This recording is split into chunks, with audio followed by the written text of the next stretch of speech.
화이트칼라 및 권력형 범죄 현대 사회의 은밀한 위협. 서론. 현대 사회에서 범죄는 단순히 거리에서 벌어지는 폭력이나 절도만을 의미하지 않습니다. 정장을 입고 사무실에서 일하는 사람들, 사회적 지위가 높은 권력자들이 저지르는 범죄가 오히려 더 큰 사회적 파장을 불러일으키고 있습니다. 화이트칼라 범죄와 권력형 범죄는 그 은밀함과 복잡성으로 인해 발견하기 어려울 뿐만 아니라 한번 발생하면 그 피해 규모가 일반 범죄보다 훨씬 클 수 있습니다. 화이트칼라 범죄는 1939년 미국의 사회학자 에드윈 서덜랜드가 처음 개념화한 용어로 사회적 지위가 높고 존경받는 사람들이 직업활동 과정에서 저지르는 범죄를 의미합니다. 이는 전통적인 범죄학이 주로 하층 계급의 범죄에 초점을 맞춘 것과는 달리 상류층과 중산층이 저지르는 비폭력적, 지능적 범죄에 주목했다는 점에서 획기적이었습니다. 권력형 범죄는 화이트칼라 범죄와 유사하지만 더 구체적으로 정치적, 경제적, 사회적 권력을 이용하여 저지르는 범죄를 의미합니다. 이러한 범죄들은 개인의 이익뿐만 아니라 조직의 이익을 위해 저질러지기도 하며 때로는 국가 전체의 시스템을 위협하기도 합니다. 이 두 유형의 범죄는 종종 겹치며 현대 자본주의 사회의 어두운 이면을 드러냅니다. 화이트칼라 범죄의 특징과 유형. 화이트칼라 범죄는 여러 가지 독특한 특징을 가지고 있습니다. 첫째, 비폭력성입니다. 대부분의 화이트칼라 범죄는 물리적 폭력을 사용하지 않습니다. 대신 속임수, 조작, 위조, 은폐 등의 지능적인 방법을 사용합니다. 둘째, 복잡성입니다. 이러한 범죄들은 종종 복잡한 금융 구조나 법적 허점을 이용하여 저질러지기 때문에 일반인이 이해하기 어렵고 수사 과정에서도 고도의 전문성이 요구됩니다. 셋째, 은밀성입니다. 화이트칼라 범죄는 대개 공개적으로 드러나지 않으며 피해자조차 자신이 피해를 당했다는 것을 즉시 인지하지 못하는 경우가 많습니다. 넷째, 사회적 신뢰를 이용합니다. 범죄자들은 자신의 사회적 지위나 직업적 신뢰를 악용하여 범죄를 저지르기 때문에 피해자들은 의심 없이 당하기 쉽습니다. 주요 화이트칼라 범죄 유형으로는 먼저 기업 범죄가 있습니다. 이는 기업이나 조직이 조직적으로 저지르는 범죄로 환경오염, 제품 안전 규정 위반, 담합, 노동법 위반 등이 포함됩니다. 대표적인 예로는 배출가스 조작 장치를 설치한 폭스바겐의 디젤게이트 사건이나 가습기 살균제 사건, 삼성의 반도체 백혈병 사건 등이 있습니다. 직업 범죄는 개인이 자신의 직업 활동 과정에서 저지르는 범죄입니다. 의사의 허위 진료비 청구, 변호사의 고객 자금 횡령, 회계사의 장부 조작, 교수의 연구비 횡령 등이 여기에 해당합니다. 이러한 범죄들은 해당 전문직 전체의 신뢰를 크게 손상시키는 결과를 초래합니다. 금융 범죄는 화이트칼라 범죄 중에서도 특히 주목받는 분야입니다. 증권사기, 내부자 거래, 폰지 사기, 자금 세탁 등이 대표적입니다.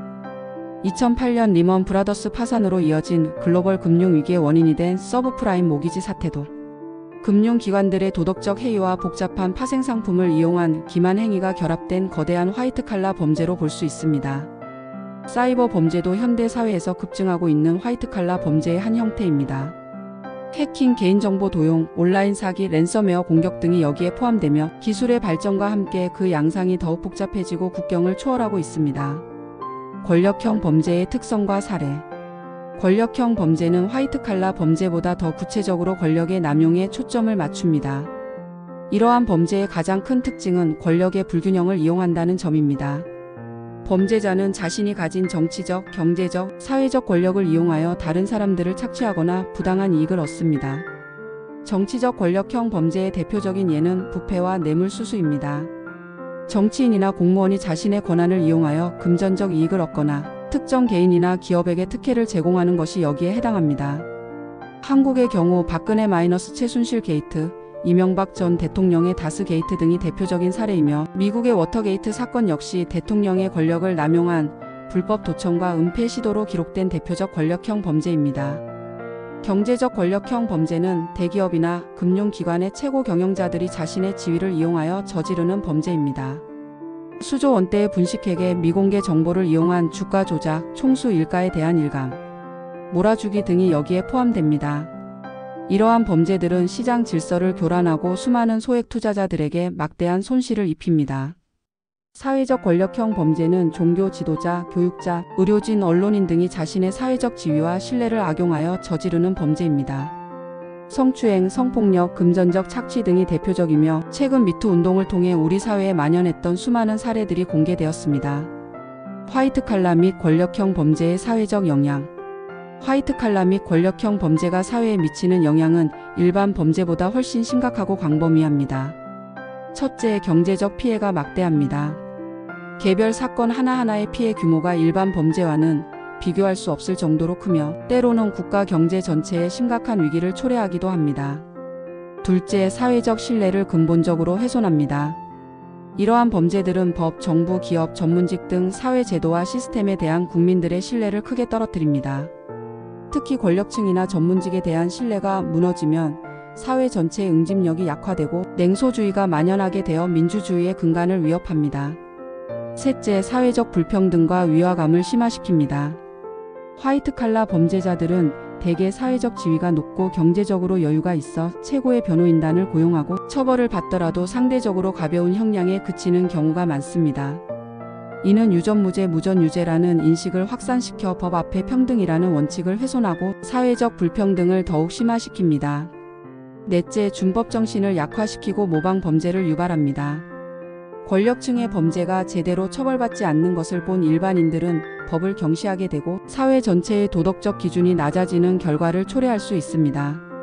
수사와 처벌의 어려움. 화이트 칼라 및 권력형 범죄의 수사와 처벌은 여러 가지 이유로 어려움을 겪고 있습니다. 첫째, 발견의 어려움입니다. 이러한 범죄들은 피해자가 즉시 인지하지 못하거나 범죄의 증거가 복잡한 서류나 디지털 데이터 속에 교묘하게 은폐되어 있는 경우가 많아 내부 고발이나 제보가 없으면 수사 착수조차 어렵습니다. 둘째, 전문성의 부족입니다. 이러한 범죄들은 고도의 금융, 법률, 회계, 기술 지식을 요구하는 경우가 많은데 수사기관의 전문성이 부족하거나 범죄자들이 더 우수한 전문가들을 고용할 수 있는 경우가 많습니다. 셋째, 자원의 한계입니다. 화이트 칼라 범죄 수사는 많은 시간과 비용, 인력이 필요하지만 수사기관의 자원은 제한적입니다. 특히 국경을 넘나드는 범죄의 경우 국제적 공조가 필요하지만 이를 위한 제도적 장치가 미흡한 경우가 많습니다. 넷째, 정치적 압력과 사회적 영향력입니다. 권력형 범죄의 경우 정치적 압력이나 로비로 인해 수사가 제대로 이루어지지 않거나 축소되는 경우가 있습니다. 또한 범죄자들이 자신의 사회적 영향력을 이용하여 수사를 방해하거나 여론을 조작하는 경우도 있습니다. 소위 정관예우나 규제기관과 피감기관 사이의 회전문 인사 현상도 공정한 법, 집행을 저해하는 요인으로 작용합니다. 대응 방안과 예방 전략. 화이트 칼라 및 권력형 범죄에 대한 효과적인 대응을 위해서는 다각적인 접근이 필요합니다. 첫째, 법적 제재의 강화가 필요합니다. 현재 한국의 경우 화이트 칼라 범죄에 대한 처벌이 솜방망이 처벌이라는 비판이 많습니다. 징벌적 손해배상 제도를 도입하고 벌금형보다는 실형을 늘리며 범죄 수익환 수법을 통해 불법적으로 얻은 이익을 철저히 몰수 추징하여 범죄의 경제적 동기를 원천적으로 제거해야 합니다. 둘째, 수사 역량의 강화가 필요합니다. 독립적인 전문 수사기관의 설치나 기존 수사기관의 전문성 강화가 시급합니다.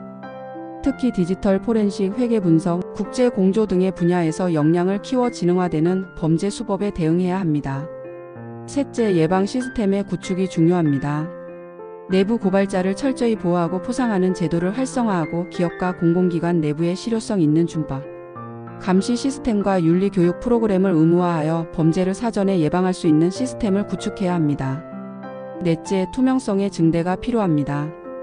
기업의 회계 정보를 투명하게 공개하고 고위공직자의 재산 및 이해관계를 철저히 공개하며 로비 활동을 양성화하고 투명하게 관리하여 범죄가 발생할 수 있는 여건을 줄여야 합니다. 다섯째, 사회적 감시 체계의 구축이 필요합니다. 시민사회, 언론, 학계 등이 권력을 지속적으로 견제하고 감시할 수 있는 독립적인 체계를 만들어야 합니다. 국제적 동향과 비교. 전 세계적으로 화이트 칼라 및 권력형 범죄에 대한 관심이 높아지고 있습니다. 미국의 경우 증권거래위원회 SEC와 같은 전문기관을 통해 금융범죄를 집중적으로 수사하고 있으며 기업회계개혁법인 사베인-옥슬리 법과 같은 강력한 규제를 통해 기업 범죄를 예방하고 있습니다. 유럽연합은 자금 세탁 방지 지침을 통해 국가 간 공조를 강화하고 있으며 경제협력개발기구 OECD는 국제상거래 뇌물 방지 협약을 통해 부패 문제에 공동으로 대응하고 있습니다. 아시아 국가들도 각자의 방식으로 대응하고 있습니다. 싱가포르는 강력한 부패 척결 기관인 부패수사청 CPIB를 통해 부패 범죄를 엄격하게 처벌하고 있으며 홍콩은 염정공서 ICAC를 통해 유사한 역할을 하고 있습니다. 한국도 국민권익위원회, 검찰청, 금융감독원 등 여러 기관이 관련 업무를 담당하고 있지만 기관 간 협력과 독립성, 전문성 강화가 더욱 필요한 상황입니다. 기술 발전과 새로운 도전. 디지털 시대가 도래하면서 화이트칼라 및 권력형 범죄도 새로운 양상을 보이고 있습니다. 인공지능과 빅데이터 기술을 이용한 정교한 금융 사기, 암호화폐를 이용한 자금 세탁, 딥페이크를 이용한 신원 도용 및 사기 등 새로운 형태의 범죄가 등장하고 있습니다. 이에 대응하기 위해서는 수사기관도 새로운 기술을 적극적으로 도입해야 합니다. 인공지능을 이용한 이상 거래 탐지, 블록체인 분석을 통한 거래, 추적, 빅데이터 분석을 통한 범죄 패턴 분석 등이 그 예입니다. 또한 국경 없는 사이버 범죄나 국제적 자금 세탁 등은 한 국가의 힘만으로는 해결하기 어렵기 때문에 국제기구와의 협력이 필수적입니다. 결론. 화이트칼라 및 권력형 범죄는 현대 사회가 직면한 가장 심각하고 교묘한 도전 중 하나입니다. 이러한 범죄들은 단순히 개인의 일탈이 아니라 우리 사회 시스템의 구조적 문제를 반영하는 것이기 때문에 근본적인 해결책이 필요합니다. 무엇보다 사회 전체가 이러한 범죄의 심각성을 인식하고 관행이라는 이름으로 용납해온 불의에 대해 단호히 대응해야 합니다. 정부는 강력한 법적 제재와 효과적인 수사 체계를 구축해야 하고 기업은 단기적 이익보다 투명하고 윤리적인 경영을 실천해야 합니다. 시민사회는 권력을 견제하고 감시하는 파수꾼의 역할을 해야 하며 우리 각 개인은 일상 속에서 윤리적 책임감을 가지고 행동해야 합니다. 화이트칼라 및 권력형 범죄와의 싸움은 단기간에 끝날 수 있는 것이 아닙니다. 지속적인 노력과 사회 전체의 의식 변화가 필요합니다. 하지만 이러한 노력을 통해 보다 투명하고 공정한 사회를 만들어갈 수 있을 것입니다. 기술의 발전과 함께 새로운 형태의 범죄가 계속 등장하겠지만 우리의 대응 능력도 함께 발전해야 합니다. 범죄자들이 사회의 신뢰를 악용하여 이익을 얻는 것을 방지하고 모든 사람이 공정한 기회를 가질 수 있는 사회를 만들어가는 것이 우리의 목표가 되어야 합니다. 본 콘텐츠는 일반적인 건강 정보이며 전문적인 의학적 조언이나 진료를 대체할 수 없습니다. 건강에 문제가 있을 경우 반드시 의사 등 의료 전문가와 상담하시기 바랍니다. 제공된 정보의 활용에 대한 모든 책임은 전적으로 사용자 본인에게 있습니다.